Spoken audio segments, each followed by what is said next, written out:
Set है, right. Good morning student, आओ सीधा फिजिक्स क्लास। अभी हम पढ़ रहे हैं धारा के प्रभाव। धारा के प्रभाव, इफेक्ट्स ऑफ करंट। 2-3 दिन पिछले जो हमारी क्लासेस थी उसमें हमने आपको बताया धारा का एक ऊष्मीय प्रभाव है, दूसरा इसका चुंबकीय प्रभाव है, तीसरा इसका रासायनिक प्रभाव है,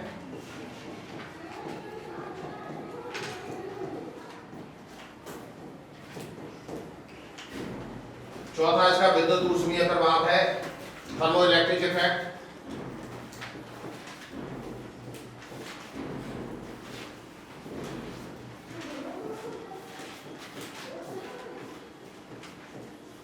ये सारे प्रभाव हैं। मींस जब धारा किसी चालक से बहती है या किसी विद्युत अपघट्य से बहती है तो ये प्रभाव उत्पन्न होते हैं। यानी कि धारा के बहने से ऊष्मा उत्पन्न होती है, उसे ऊष्मीय प्रभाव कहते हैं। दूसरा, धारा के बहने से चुंबकीय क्षेत्र उत्पन्न होता है या चुंबकत्व उत्पन्न होता है, उसे मैग्नेटिक इफेक्ट ऑफ करंट कहेंगे। तीसरा है रासायनिक प्रभाव है, जब धारा किसी इलेक्ट्रोलाइट से विद्युत अपघट्य से फ्लो होती है तो वो अपने आयंस में ब्रेक हो जाता है, अपने आयंस में टूट जाता है, आयनों में दो आयंस में टूट जाता है, उसे हम कहेंगे रासायनिक प्रभाव। तीसरा है थर्मोइलेक्ट्रिक प्रभाव या थर्मोइलेक्ट्रिक इफेक्ट, जब किसी दो डिसिमिलर मेटल्स के जंक्शन का उससे कपल से करंट फ्लो होती है तो कहीं पर हीट एब्जॉर्ब होती है, कहीं पर हीट इवॉल्व होती है। यानी कि एक वायर में ही कुछ पार्ट में कुछ हिस्सा गर्म हो जाएगा, कुछ हिस्सा ठंडा हो जाएगा, उसे हम थर्मोइलेक्ट्रिक इफेक्ट कहेंगे। यानी कि करंट जो है टेम्परेचर डिफरेंस भी क्रिएट कर सकती है, टेम्परेचर क्रिएट कर सकती है, ये बात है। और एक ही वायर में टेम्परेचर डिफरेंस, जंक्शंस पर टेम्परेचर डिफरेंस क्रिएट कर सकती है, ये दूसरी बात है। तो ये सारे इफेक्ट्स ऑफ करंट है, ये हमें पढ़ने हैं, राइट। अभी हम आपको बता चुके हैं कि ऊष्मीय प्रभाव क्या होता है, अभी चुंबकीय प्रभाव बताने जा रहे हैं। चुंबकीय प्रभाव क्या है? जब धारा किसी वायर से, यानी कि किसी वायर से इलेक्ट्रिक करंट फ्लो होती है तो उसके चारों ओर एक मैग्नेटिक फील्ड डेवलप हो जाता है। मैग्नेटिक फील्ड क्या है? चुंबकीय क्षेत्र क्या है? चुंबकीय क्षेत्र वो एरिया है, वो क्षेत्र है जिसमें कोई चुंबकीय मटेरियल, चुंबकीय तत्व या चुंबकीय जो प्रॉपर्टी रखने वाला एलिमेंट है वो अट्रैक्शन फील करता है, या कोई दूसरी चुंबक वो रिपल्सन और अट्रैक्शन दोनों यानी कि टॉर्क फील करती है। अभी बता रहे हैं क्या है, देखिए। पहले आप देखें चुंबकीय प्रभाव क्या, चुंबकीय क्षेत्र क्या है। चुंबकीय क्षेत्र, ये चुंबकीय क्षेत्र क्या होता है? सपोज ये मैग्नेट है, मैग्नेट किसे कहते हैं? मैग्नेट वो मटेरियल है जो आयरन यानी कि लोहा और उसके फैमिली कंपाउंड्स को अपनी ओर खींच लेता है। फैमिली कंपाउंड कौन है? Nickel, cobalt. निकेल और कोबाल्ट को भी अपनी तरफ खींच लेने की शक्ति रखता है, उसे हम मैग्नेट कहते हैं। उसके चारों ओर का वो एरिया और स्पेस, क्षेत्र, जिसमें कोई magnetic material force of attraction feel करे। मान लिया ये एफ का पार्ट है तो ये इधर खींचे और इसके बाहर ले जाए तो ना खींचे। जितने एरिया में से खींच रहा है वो मैग्नेटिक फील्ड है। लेकिन मैग्नेटिक फील्ड एक कंसेप्ट है, कंसेप्ट से मतलब है एक फिजिक्स है, उसका मैथमेटिकल पार्ट होता है मैग्नेटिक फील्ड इंटेंसिटी, यानी कि चुंबकीय क्षेत्र की तीव्रता। जैसे इलेक्ट्रिक फील्ड था, इलेक्ट्रिक फील्ड था क्या? विद्युत क्षेत्र था। तो विद्युत क्षेत्र किसी भी चार्ज के चारों तरफ का वो एरिया था जिसमें कोई दूसरा charge particle force of attraction या फोर्स ऑफ रिपल्शन फील कर रहा था, ठीक है। लेकिन हमने विद्युत क्षेत्र की तीव्रता भी पढ़ी, F/Q0। इसी तरह से जो मैग्नेटिक फील्ड है, मैग्नेटिक फील्ड की इंटेंसिटी भी है और उसे हम B से रिप्रेजेंट करते हैं। और इसका यूनिट क्या है? बोलिए। दूसरा टेस्ला। टेस्ला क्या है? टेस्ला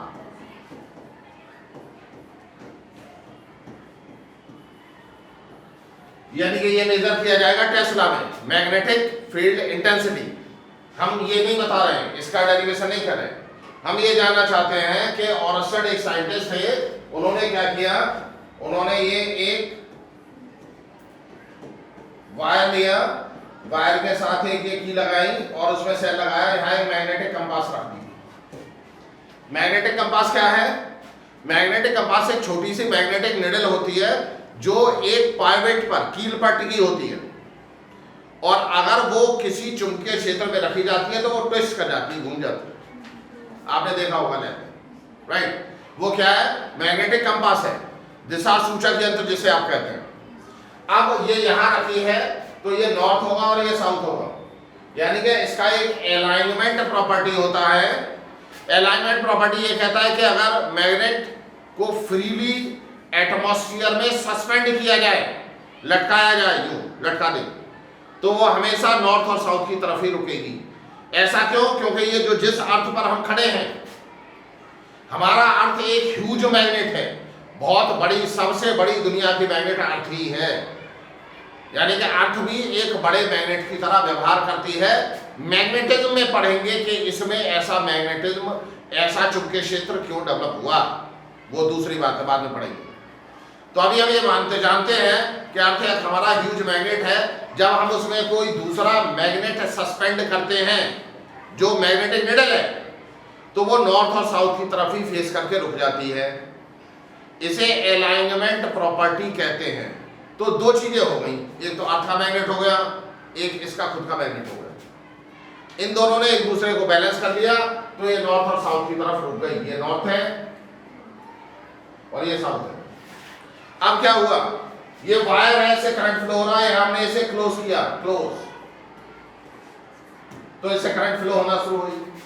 जैसे ही करंट फ्लो होना शुरू हुई तो ऑरस्टेड ने ये देखा कि ये थोड़ा डेविएट हो गई। कब डेविएट हो सकती है? जब कोई और मैग्नेटिक फील्ड डेवलप हो। तो वो मैग्नेटिक फील्ड किसने डेवलप किया? इस वायर ने डेवलप किया। यानी कि इस वायर में फ्लो होने वाली करंट की वजह से मैग्नेटिक फील्ड डेवलप हुआ। जब ये क्लोज नहीं था तो वो नॉर्थ और साउथ थी। जैसे ही इस की को क्लोज किया, उसमें करंट फ्लो हुई, करंट फ्लो होने की वजह से मैग्नेटिक फील्ड डेवलप हुआ, और मैग्नेटिक फील्ड डेवलप होने के कारण ये अपनी जगह से डेविएट हो गई, अपने डायरेक्शन से, जगह से नहीं डायरेक्शन से डेविएट हो गई। तो हमें ये पता चल गया कि कोई भी करंट कैरिंग वायर अपने चारों तरफ एक मैग्नेटिक फील्ड डेवलप करता है। ये ऑरस्टेड ने बताया। What we call it as ऑरस्टेड experiment हम बता रहे हैं, ये पता चल गया। तो ये बात पता चल गई कि मैग्नेटिक फील्ड डेवलप हो गया, लेकिन कितना मैग्नेटिक फील्ड डेवलप होगा, मैथमेटिकली उसका कैलकुलेशन क्या होगा, ये हमें बताया बायो और सेवर्ट ने। बायो और सेवर्ट दो अलग अलग साइंटिस्ट थे जिन्होंने कलेक्टिवली एक लॉ दिया, व्हाट वी कॉल इट, उसे हम कहते हैं bio Savart law of magnetism, यानी मैग्नेटिक इफेक्ट ऑफ करंट। जब किसी तार से करंट फ्लो होगी तो उसके चारों तरफ कितना मैग्नेटिक फील्ड डेवलप होगा, ये बायो सेवर्ट लॉ से पता किया जा सकता है। किससे? बायो सेवर्ट लॉ से। लेकिन उससे पहले ही ऑरस्टेड ने ये बता दिया था कि जो मैग्नेटिक फील्ड डेवलप्ड है वो कुछ फैक्टर्स पर डिपेंड करता है। करंट कितनी है, कितनी ज्यादा करंट फ्लो हो रही है, इस पर डिपेंड करता है। किस डायरेक्शन में करंट फ्लो हो रही है, इस पर डिपेंड करता है। कितनी दूर आप देख रहे हैं, इस पर डिपेंड करता है। किस डायरेक्शन में आप देख रहे हैं, इस पर डिपेंड करता है। और वो कैसे डिपेंड करता है, ये हमें बायो सेवर्ट ने बताया। तो अभी हम पढ़ रहे हैं बायो सेवर्ट लॉ। देखिए क्या है bio Savart law. Bio Savart का नियम, ये बायो सेवर्ट का नियम क्या मुसीबत है? ये किसी भी धारावाही चालक द्वारा डेवलप्ड मैग्नेटिक फील्ड को पता करने का नियम है, कितना मैग्नेटिक फील्ड डेवलप होगा। बात क्लियर है? तो देख रहे हैं, लेट अस सपोज ये करंट कैरिंग वायर है, इसे एक्स और वाई कहा, राइट।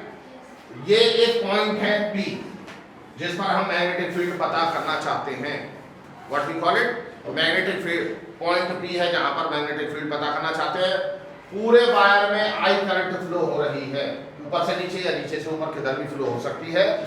उससे सिर्फ डायरेक्शन ऑफ मैग्नेटिक फील्ड बदलेगा, मैग्नेटिक फील्ड वही रहेगा। इस पूरे वायर को हमने बताया है जब समाकलन बता रहे थे, यानी कि इंटीग्रेशन बता रहे थे। बड़ी चीज को पढ़ने के लिए उसका एक छोटी चीज पढ़ लीजिए, उसके फैक्ट को सम अप कर दीजिए तो वैल्यू पता चल जाएगी।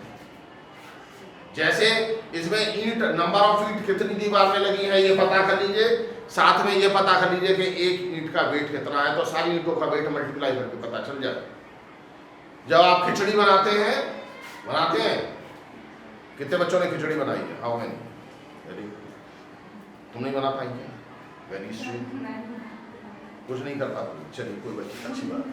तो उसमें क्या है, कुकर को खोल के ऊपर के चावल को देख लीजिए, अगर वो कुक हो गया है तो सारे चावल नीचे के कुक हो गए हैं। That is suppose to be, वैसे मैंने कभी नहीं देखा है, राइट। तो ये एक बात है। तो जब वायर को पूरे वायर की वजह से स्टडी करना है तो हमने एक छोटा वायर ले लिया जिसे DL कहा, पूरी लेंथ L है, इसे DL कहा, इसे करंट एलिमेंट कहा। इस करंट एलिमेंट की वजह से यहां पर इसे ज्वाइन कर दिया, इस एंगल को थीटा कहा, और जो मैग्नेटिक फील्ड डेवलप हो रही है उसे dB कहा। B क्या है? पूरे XY वायर की वजह से मैग्नेटिक फील्ड B है। dB क्या है? एक छोटे पार्ट, ये छोटा पार्ट हमने लिया है, ये इसकी वजह से जितना मैग्नेटिक फील्ड डेवलप है वो dB है। पूरे से पता करने के लिए हम विद इन लिमिट्स इंटीग्रेट कर देंगे तो हमें ये बात पता चल जाएगी। अभी हम क्या कह रहे हैं, बायोसावर्ट ने ये बताया कि जो मैग्नेटिक फील्ड dB है डायरेक्टली प्रोपोर्शनल होता है I के, dB डायरेक्टली प्रोपोर्शनल होता है DL के, dB डायरेक्टली प्रोपोर्शनल होता है sin थीटा के, dB डायरेक्टली प्रोपोर्शनल होता है 1/r² के। इन सबको जोड़ दें तो पता चलेगा कि dB डायरेक्टली प्रोपोर्शनल है IDL sin theta upon r² के। आप साइन ऑफ प्रोपोर्शनैलिटी हटाना है, some constant we have to put, यानी कि जो समानुपाती का चिन्ह है उसे हटाना है तो उसकी जगह एक नियतांक लगाना होगा, राइट। उसका वैल्यू है तो dV आ जाएगा म्यू नॉट होगा 4 पाई IDL sin theta upon r²। बोलो क्या आगे? टेस्ला। बात ठीक है, टेस्ला ही यूनिट है, राइट। अब हमें ये पता चला। अब अगर हम विदिन पूरे से पता करना चाहें तो V का वैल्यू आ जाएगा integration x to y dV।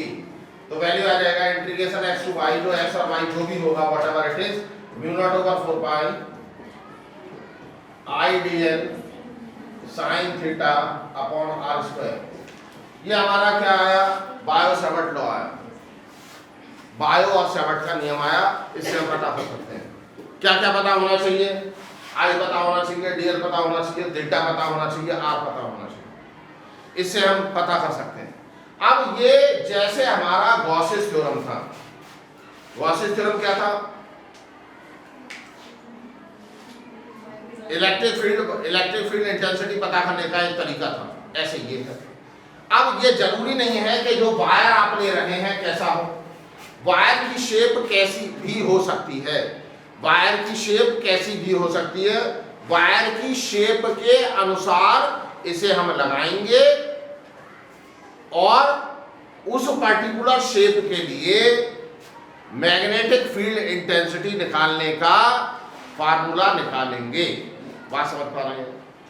बताया किसने? बायो-सावर्ट ने, ये हमें बता दिया। अब ये म्यू नॉट ओवर 4 पाई का वैल्यू क्या होता है? ये म्यू नॉट क्या है? वहां पर एप्सिलॉन नॉट था, वो था परमिटिविटी ऑफ फ्री स्पेस, विद्युतशीलता। ये क्या है? ये चुंबकशीलता है। यानी कि किसी भी मीडियम से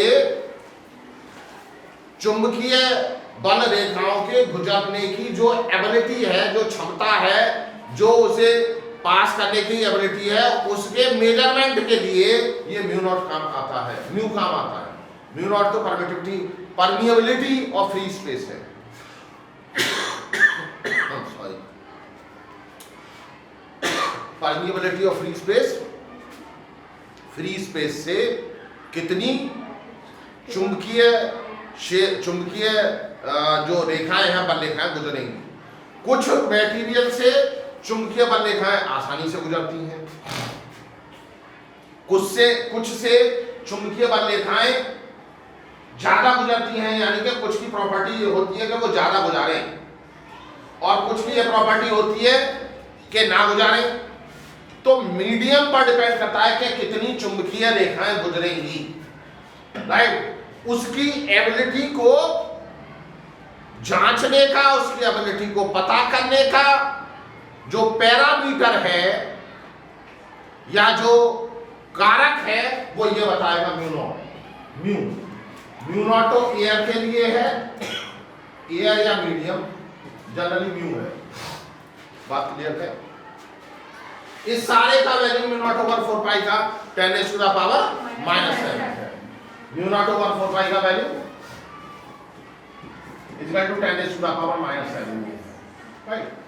यहां अब इससे हम एक स्ट्रेट करंट कैरिंग वायर की वजह से कितना मैग्नेटिक फील्ड होता है उसके आर दूरी पर ये पता करना चाह रहे हैं, इसे लगाएंगे।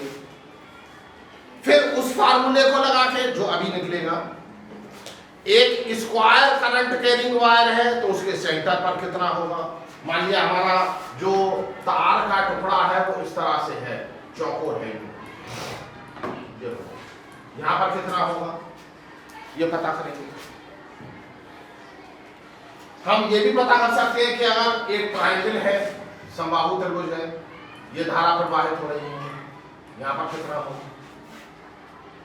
हम ये भी पता कर सकते हैं कि हमारे पास एक रेक्टेंगल है, उसमें धारा प्रवाहित हो रही है, उसके सेंटर पर ये इसका सेंटर था यहाँ, ये तो इसके सेंटर पर कितना होगा मैं कहीं नहीं पता कर सकते हैं, लेकिन हमें ये सेंटर पर क्यों पता करना है, ये निकालने का आसान तरीका है।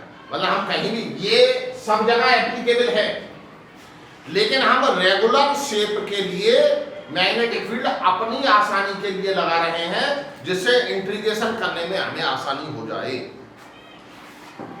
बाकी सबके लिए भी पता कर सकते हैं। अब यहां पता करेंगे तो यहां पता करेंगे, यहां पता करेंगे, यहां पता करेंगे, लेकिन उससे पहले स्ट्रेट करंट कैरिंग वायर की वजह से कितना डेवलप होता है ये पता करेंगे। बात क्लियर हो रही है या नहीं हो पा रही है?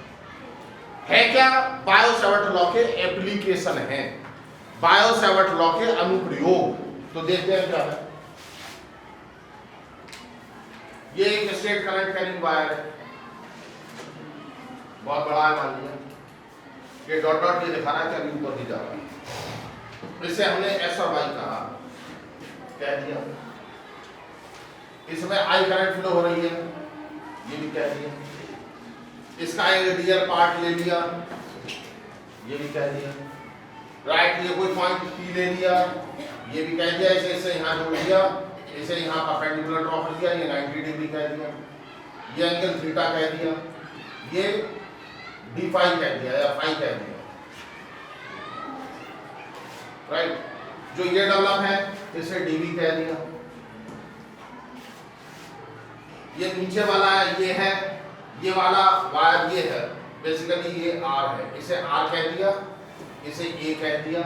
ये आर घूम सकता है, यहां से ये ऊपर भी जा सकता है, यहां से नीचे भी जा सकता है, राइट। तो ये हमने कह दिया नीचे फाई 1 कह दिया विद नेगेटिव साइन, और ऊपर जो जाएगा उसे फाई 2 कह दिया। यानी कि वेरिएशन फाई में आएंगे, ये फाई है, ये फाई, ये फाई चेंज हो सकता है -φ1 से +φ2, या तो ये पूरा नीचे जा सकता है या ये घूम के पूरा ऊपर जा सकता है। बात क्लियर हो रही है? ये फिक्स है। अब देखिए ये नीचे जाएगा -φ1, ये ऊपर जाएगा φ2। इतना बात समझ में आ गया? नहीं समझ पाए? कोई कंफ्यूजन? अरे कुछ बात समझ में नहीं आई क्या? दोबारा बताएं। इसे हटा देते। ये हमारा एक तार है, ये बहुत बड़ा तार है, राइट, ये बहुत बड़ा तार है, इसे x कहा, इसे y कहा, ये छोटा पार्ट ले लिया जिसे dl कहा, ये कोई पॉइंट है P जिस पर हम फील्ड पता करना चाहते हैं, यहां से यहां तक इसे जोड़ दिया, इसे r कहा, इस एंगल को थीटा कहा, राइट। इससे जो मैग्नेटिक फील्ड डेवलप हो रहा है इसे dB कहा, इस पॉइंट से परपेंडिकुलर इस पर डाल दिया, ये 90 है, इसे a कहा, ये एंगल जो है इसे फाई कहा। अब ये इससे निपट लो, ये खिसक के ऊपर भी जा सकता है, नीचे भी जा सकता है। जब ये नीचे जा रहा था तो फाई का वैल्यू ये वाला आ जाएगा -φ1, जब ये खिसक के ऊपर चला गया तो ये वैल्यू आ जाएगा φ2, -φ1 से φ2 तक वेरी करेगा, बस इतनी सी बात।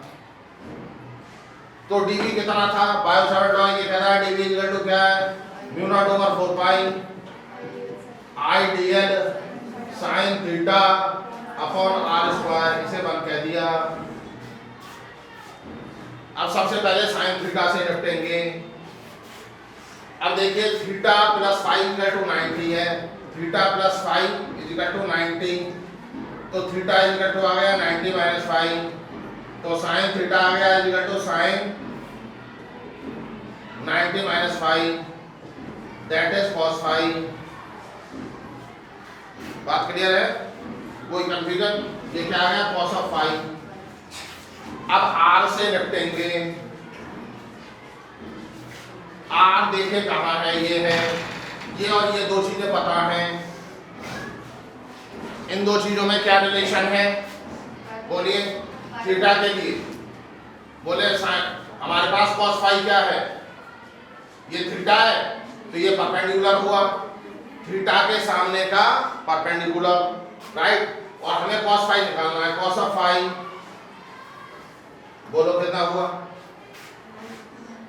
ये फाई के सामने का ये परपेंडिकुलर हो गया, तो बेस अपॉन आई क्या होता है cos थीटा, आधार बटे कर्ण। आधार कौन है, a है, कर्ण कौन है, r है, तो इससे r आ गया क्या, a अपॉन cos फाई आ गया, इसे a sec फाई कह सकते हैं,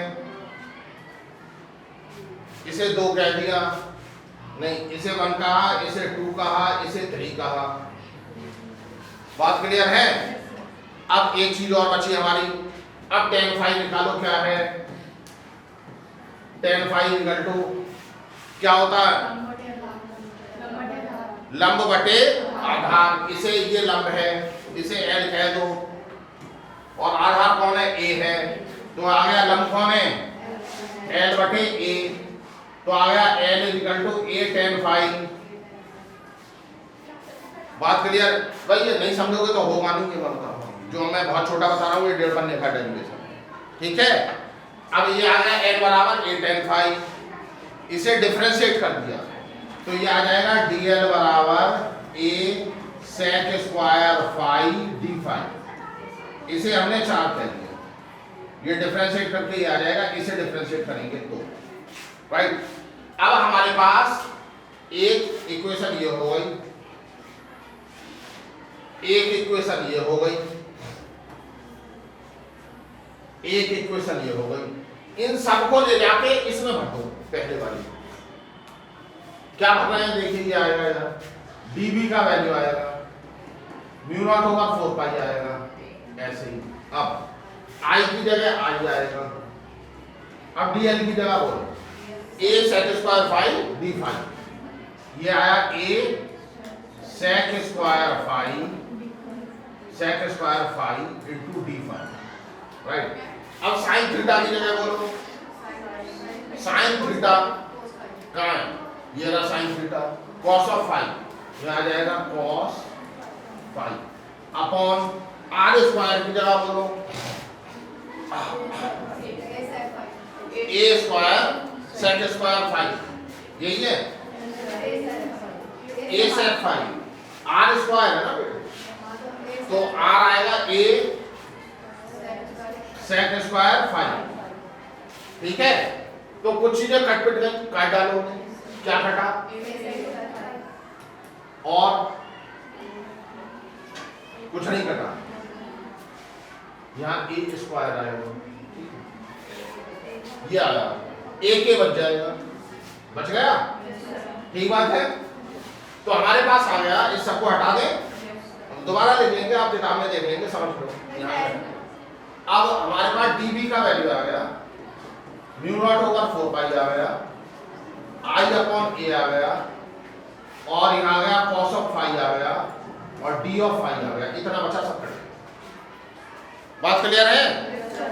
अब क्या है, b निकालना है, b इक्वल टू होएगा क्या, माइनस फाई 1 से फाई 2 तक इंटीग्रेशन जा रहा है, म्यू नॉट ओवर 4 पाई आएगा, I अपॉन ए आएगा, cos ऑफ फाई आएगा, d ऑफ फाई आएगा, कांस्टेंट टर्म बाहर, म्यू नॉट ओवर 4 पाई बाहर, I अपॉन ए बाहर, integration cos phi d phi, minus phi 1 से फाई 2 तक, माइनस फाई 1 से फाई 2 तक, cos फाई का इंटीग्रेशन sin फाई, cos क्या हुआ, cos फाई का इंटीग्रेशन, बोलो जल्दी, sin फाई। चलिए, तो यह b आ गया क्या, म्यू नॉट ओवर 4 पाई आ गया, I अपॉन ए आ गया, यहाँ आ गया sin फाई आ गया, यहाँ आ गया माइनस फाई 1 से फाई 2 तक आ गया, ठीक है। पहले अपन लिमिट रखेंगे, तो म्यू नॉट ओवर 4 पाई आ गया, I अपॉन ए आ गया, और sin फाई 2 आ गया, माइनस का आया sin माइनस फाई 1 आ गया, और sin minus theta sin theta होता है, sin minus theta minus sin theta होता है, ठीक है। तो ये माइनस बाहर आ जाएगा, तो म्यू नॉट ओवर 4 पाई आ गया, I अपॉन ए आ गया, यानी लो sin फाई 1 आ गया प्लस sin फाई 2 आ गया। ये बेसिक फार्मूला हुआ किसका, बी का, एक तार के कारण मैग्नेटिक फील्ड इंटेंसिटी, राइट? समझ पा रहे हैं? कुछ नहीं, ओके। तो ये हमारा वैल्यू आ गया बी का वैल्यू, और टेस्ला लिख लो। अब इसको यूज करके कल पढ़ाएंगे, कल से मतलब कभी बीच में पढ़ा, ठीक? मैडम ये बंद कर दीजिए, वैसे बंद हो चुका होगा, चल रहा बंद है।